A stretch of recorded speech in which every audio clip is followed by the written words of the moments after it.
the Pulse down in Los Angeles, California. I say down in Los Angeles, California.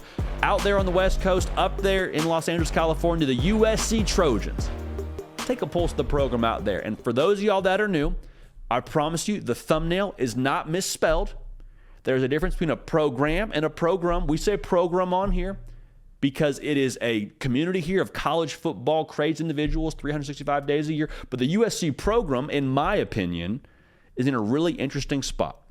And the way we take a pulse here, we try to do two things. One, take a pulse of the fan base and get a feel for the attitude in Los Angeles, an attitude of what that fan base is feeling towards USC. We also try and get a pulse, or as best we can tell, of what's going on internally at USC.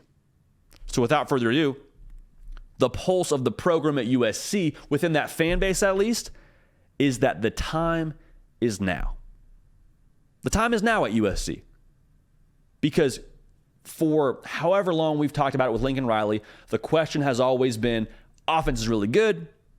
Can the defense hold up their end of the deal to win a national title?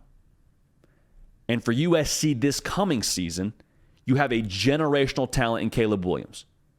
So the question remains again, can they have a defense to match what Caleb Williams brings offensively? Yes, that's always been the question. That's always been the question. And some people may say, well, JD, Lincoln Riley has always had good quarterbacks. He's got 3 Heisman Trophy winners. Jalen Hurts is doing wonders in the NFL, did wonders when he was at Oklahoma with Lincoln Riley. Like, they're going to be okay. Yes, I believe they're going to be okay. That's not the question. The question isn't, will they be okay? The question is, do you have someone as good as Caleb Williams behind him? It's a very big question. Those are enormous sized shoes to have to fill. Heisman sized shoes to have to fill. I love Malachi Nelson. I think he's going to be phenomenal for you.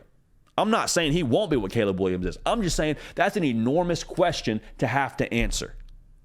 And he's not coming back for another year. We say it on here all the time. NIL money, I'm sure it's good in Los Angeles. I'm sure those deals are coming in nice, but the NFL money Caleb Williams is about to get when he goes to the NFL next season, that's going to be too tough to turn down. He will be the number 1 pick in the NFL draft. Done. Mic drop. So for Caleb Williams and USC, you got this window.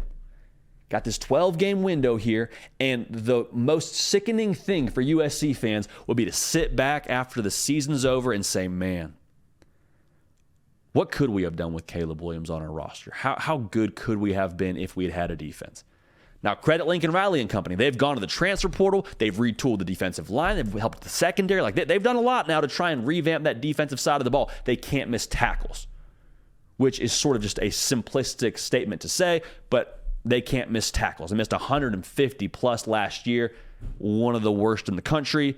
Got to be able to tackle, which is probably a whole separate conversation. But I'm telling you, the personnel is better. The personnel is better defensively, and you got this window with Caleb Williams there to where I don't think you want to have this woulda, shoulda, coulda feeling afterwards. So the fan base is saying the time is now. We love Lincoln Riley. We love the future at USC, but the time is now. Make sure you're subscribed. Make sure you're locked in here with us. Don't want you to miss anything. Follow me on Twitter and on Instagram at JD Piquel. Thank you so much for that. Okay, now the pulse internally at USC is supreme confidence. Because USC, they've heard a lot of talk in the offseason about what they didn't do against Tulane, how they lost to Utah twice, and the Pac-12 title game was an embarrassment. And there's a beautiful thing about what's going on at USC. They're not worried about any of that. They hear all that yapping. They're not worried about any of that. They're not worried about the Twitter fingers. They feel really good about what they have. They feel a lot like, hey, if Caleb Williams doesn't get hurt in that Pac-12 title game, we probably find ourselves in the college football playoff. If we get to the college football playoff and maybe we get some more guys healthy, like who knows what we are. They don't have any questions about what they have on that roster right now, especially not at quarterback. They don't think last year was oh man, we just got beat. Internally, they're like, hey man, we beat ourselves. We weren't ready for those moments. And when you look at how many tackles they missed, I see the merit there. Again, they still had to get better defensively, and I think that's what they did through the transfer portal. But there's no lacking confidence. There's no half-stepping in Los Angeles right now because of what they have coming back and because of who they have at quarterback and because of who their head coach is.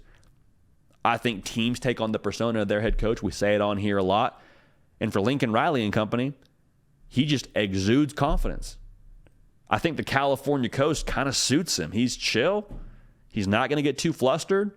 He's going to go about his business. He's a competitor. Don't get it twisted. But they're not overly reactional here. They understand now that this is the year. I think the fan base and the internal feel have some overlap there, that the time is now. They have a window. They're not building for the future. The time is now at USC. But the confidence level internally is supreme. So when it comes to USC for 2023, I don't think there's any guessing about what they want to accomplish. Pac-12 title, college football playoff appearance, national title. Those are the goals. Caleb Williams even said it in his Heisman Trophy speech. And to be honest with you, I loved it. I love that he made a statement and just said, yeah, I won the Heisman Trophy. But Max Duggan, C.J. Stroud, Stetson Bennett, y'all that are watching right now, y'all get to go to the college football playoff. Like, that's where his mind is at. And that's where their sights are set right now with USC. Fan base, program internally, Lincoln Riley, that's the goal. So for USC, the expectations now are extremely high, and they've earned that. Pressure is privilege. And I can't wait to see what they do with it.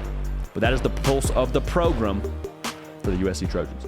Hey, y'all, thanks so much for watching. Subscribe to the channel here to make sure you don't miss an episode of The Hard Count. Also, be sure to check out other videos on the On3 YouTube channel.